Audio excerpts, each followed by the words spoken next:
அது வைத்து அந்த ஆசீர்வாதம் அனுபவத்திற்கு கர்த்தர் ஒரு கண்டிஷன் சொல்லியிருந்தார். என் ஆண்டவருடைய சத்தத்திற்கு அவருடைய வார்த்தைக்கு கீழ்ப்படிய வேண்டும். இந்த தோட்டத்தில் இருக்கிற எல்லா கனியை நீ புசிக்கலாம், ஆனால் இந்த நன்மையை மதியத்தக்க கனியை புசிக்க கூடாது. இதை புசிக்கும் நாளில் நீ சாகவே சாகுவா என்று சொன்னார். ஆனால் அவன் கர்த்தர் சொன்ன வார்த்தைக்கு மீறினான், அவருடைய சத்தத்திற்கு கீழ்ப்படியாமல் போய்விட்டான். ஆண்டவர் சொன்ன வார்த்தைக்கு அவன் கீழ்ப்படியவில்லை.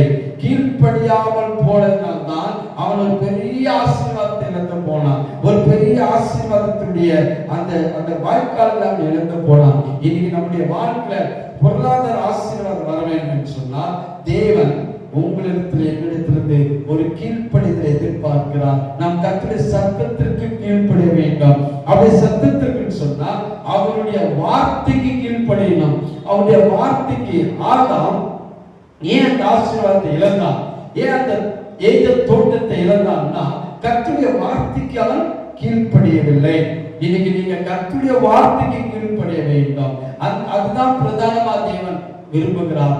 இப்பேற்பட்ட இந்த பொருளாதாரத்துடைய வார்த்தைகள், பொருளாதாரத்தை குறித்தான சத்தியங்கள் நீங்க கேட்க வேண்டும். நீங்கள் இதை கேட்கும் போது அந்த வார்த்தைக்கு நீங்க செவி கொடுக்க வேண்டும். அவன் விரும்புகிறது அவனுக்கு வரும் என்று வேதம் சொல்லுகிறது. ஆசீர்வாதத்தை அவன் விரும்பாமல் போனால் அவன் அது தூரமா இருக்குன்னு சங்கீதக்காரன் சொல்கிறான். ஆசீர்வாதம்